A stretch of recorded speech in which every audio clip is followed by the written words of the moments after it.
everyone. We're going to dive into our first episode. This episode is going to focus on some hauntings at the University of North Texas. And while we listen to some stories and the history of that place, we're going to look at my July spread for this year. While I wait to get some viewer stories to read those out on later episodes, I thought I'd start off this new channel with a story that's really personal to me. So this whole thing is based off of the University of North Texas. It's a university in Denton, Texas, which is sort of North Texas, pretty close to the border of Oklahoma. It's about 3 hours away from there. And it is an older college. When I went to UNT, I lived in Bruce Hall for 2 years. It's one of the freshman dorms on campus, and it held the music community hall and was essentially in the center of campus. This is an old building, one of the oldest on campus, and it was built in 1946. It is allegedly the dorm to both Norah Jones and Meatloaf, and it has 3 haunted legends that are passed on year by RAs and students. However, there's some evidence that some of these are not necessarily based on fact, but I'll tell them all as I was told, and then we'll dive into where these stories might have originated from, some of the ghost investigations that have taken place, and some experiences people, including myself, have had in the hall. We'll start off with the craziest story at Bruce Hall, and it's the first legend. I think it's just bonkers, but there is a possessed clock behind the front desk. When you enter the building from the main entrance, you can walk directly up to the front desk.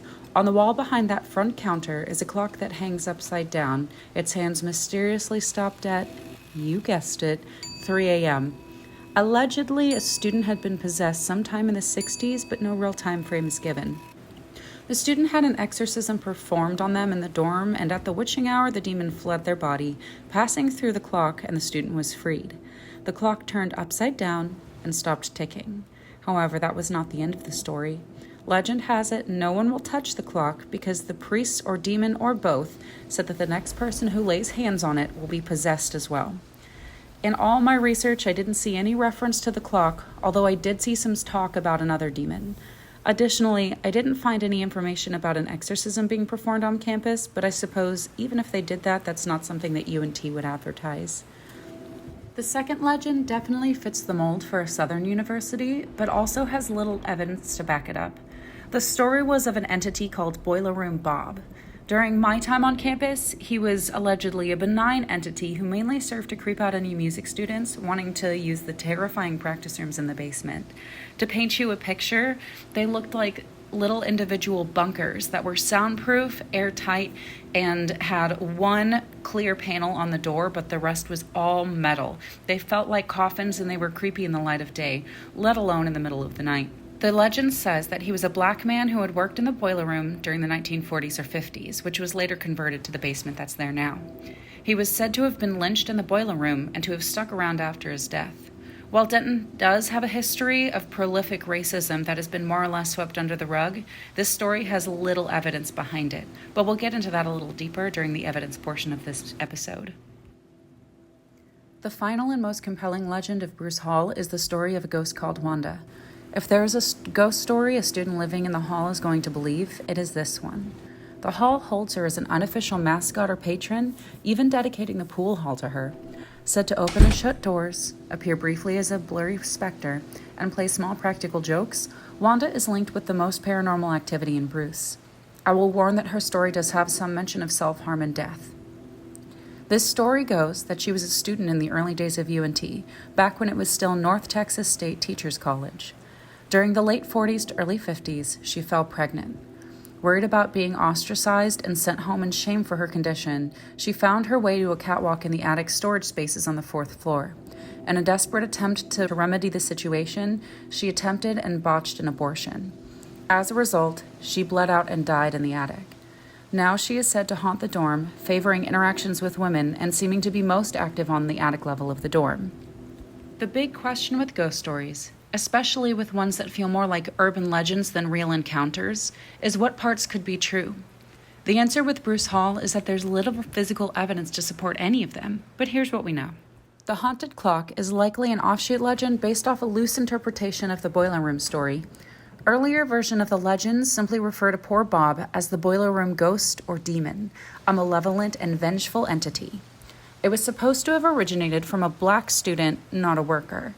Supposedly, after segregation ended, classmates were unhappy with the student living there and killed him. The problem with this story is that the dorm was female only at the time of this alleged death. The first black student on campus was a woman from Fort Worth who commuted. The first co-ed dorm was Kerr Hall, located across campus. Essentially, neither of these stories is likely to be true based on historical context. There is another story addressed in various articles and in notes from a ghost hunt conducted by a local Texas Paranormal Society, which talks about the old elevator in the building. When I was at Bruce, the elevator was visible but marked as permanently out of service. My last year at UNT, the elevator doors were essentially walled off on each floor. Students during my time at UNT were told that the elevator could not be repaired because of building codes, and how the building only existed as it did because certain features were grandfathered in. Different stories talk about how the elevator is actually haunted by a student who died elevator surfing. So if you like me, and you've never heard of elevator surfing, it's where you pry the doors open on an elevator so that as the chamber passes, you can hop onto the top of the box and ride it up. This definitely sounds like something a dumb college kid would do, and also sounds like something that would put you at great risk of death. Again, this story cannot be confirmed, but just sounds like any other urban legend you hear on a college campus. There is some supposed evidence from the ghost hunt, but I am a little skeptical of it. That brings us to Wanda. The name goes back to at least as far as the 1970s, but is likely not the real name of the ghost that haunts the halls. There are several possibilities here for where the ghost might have come from, and the North Texas Paranormal team that investigated the incident has some great possible sources on the website.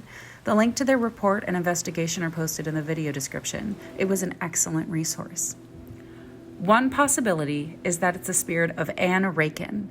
An article in the campus newspaper from April 18, 1995, cites an Anne Rakin who lived in A323. She lived across the hall from a woman who began hemorrhaging. According to Rakin, she bled through a pillow and the house mother finally had to call her parents. She went home and no one ever said another word about her. In 1964, the word abortion wasn't used, but looking back, I'm sure what she had was an illegal abortion, and that's why she hemorrhaged. In this article, Wanda was believed to have passed away in the 1950s or 60s. Another possibility stems from the campus chat, an article from April 4th, 1941. Funeral rites for Elaine Spate held last Sunday. She was 23 and a senior. She had an acute attack of a bloodstream ailment from which she had suffered for several years. Miss Spate died on the college hospital, which she had entered upon returning from a weekend in Waco, where she had been stricken while visiting relatives. The only issue is that Bruce Hall was not open until 1946, so if this is the spirit of Elaine, it would mean she is inhabiting a location she never saw. An excerpt from the investigation states the following is happening. Lance also reported that the wall cabinet on the 4th floor had its door open and close on command in past investigations. He reported to be seeing it move upon command in this investigation as well. When I walked upon the scene, the cabinet no longer seemed to respond, and I did not see any movement. None of this appeared on video, as TechSpart members were still setting up the DVR cameras. Scott's EVP samples, another EVP that was captured by Scott, says, doesn't know who she is. At one time, Scott asked the question, are we getting too personal? And there was a yes response. The EVP also appears on the handheld video recorder just before Diana speaks. Very late into the night, Tommy, Scott, Josh, Melinda, and I were on the bottom floor at the elevator shaft entrance. We were listening to the voice recorders live. We had some activity where Josh's flashlight appeared to turn off and on as commanded. Tommy, Josh, Melinda, and Ty all heard a yeah voice very clearly over the recorders. Scott did not hear it audibly, but it was captured on his video recorder. This was very loud, clear, and audible, and could not be associated with any other person. All investigators had left by this time. Only the resident directors were remaining in the building, in their rooms. This is a definite EVP. And now on to some experiences.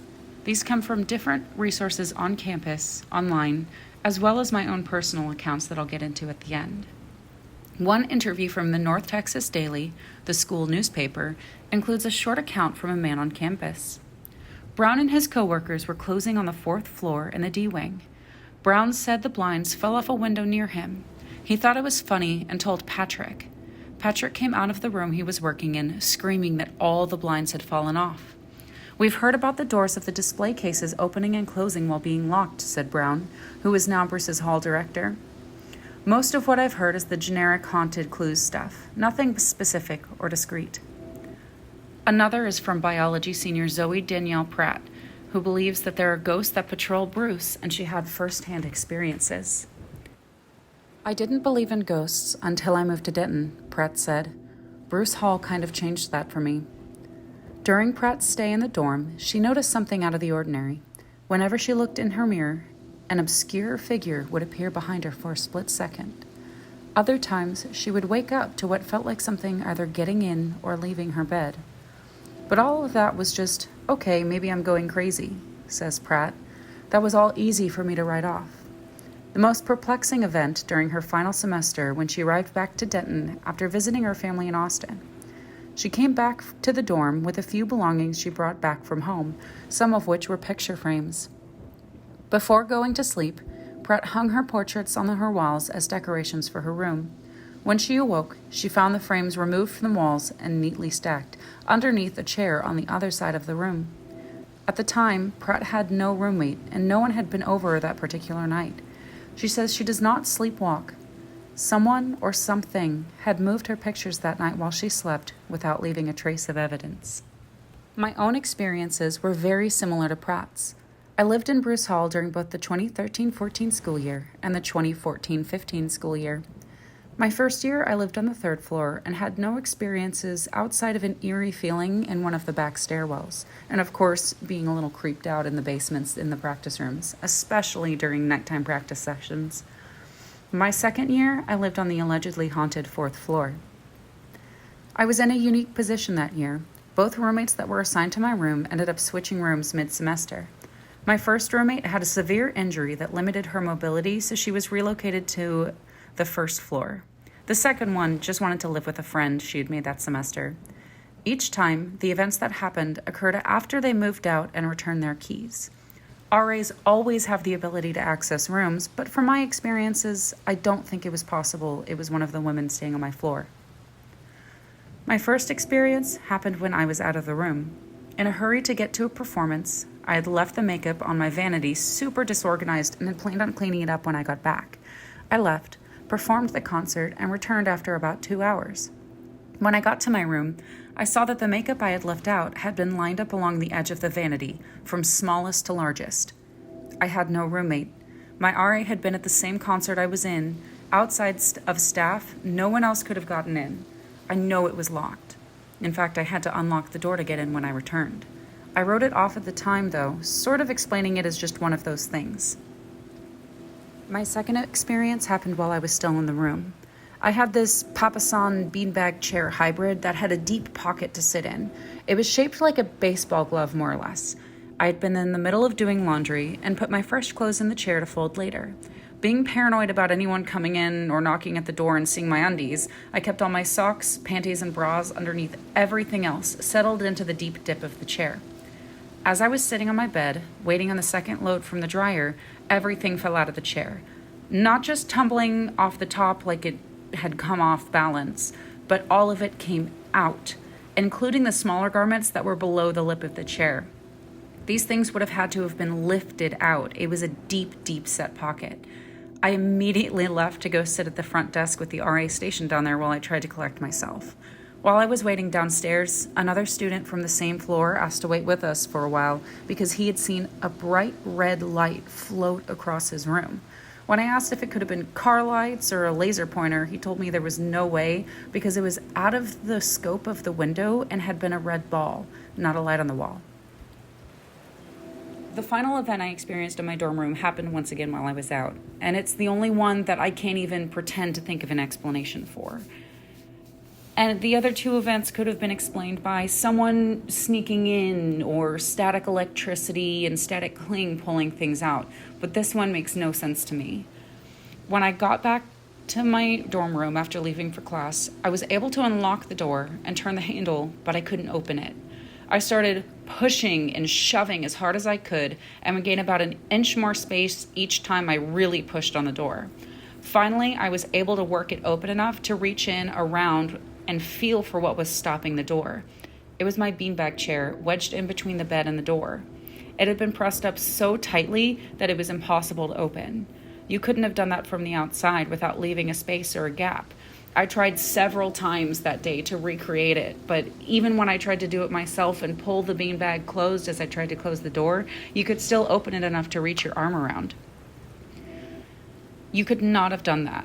It was insane. At that point, I only had a few more weeks of school, so I accepted it and made my peace, but it shook me up.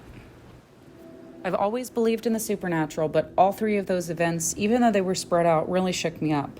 When I was in that dorm, I never acknowledged anything that happened, never spoke about it, and although I had friends who often tried to use the Ouija board back in the basement or in their dorm rooms, I never ever took part in those experiences. It was creepy enough having those things happen, especially when I knew no one else could really get into my dorm room, or, the RAs wouldn't have done that. So you can feel free to leave what you think the explanations are, but it was scary. Until I get more viewer information and more viewer stories, the goal is to have about one episode per month, which will include my monthly bullet journaling and any stories that I've researched and come up with.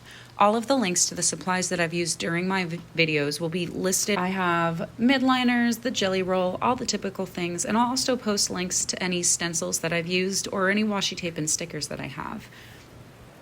Since I'll be moving this month from Texas to Florida, my plan for the next episode will be to do a Florida-themed episode centering around St. Augustine. If you're seeing this, if you have any stories or any historical context for St. Augustine, I would love to get those. Again, the email associated with this account is in the description of the video. Please, please, please send those in. Remember to like this video, subscribe, and follow me on Instagram. But most importantly, always remember, you can't plan for ghosts.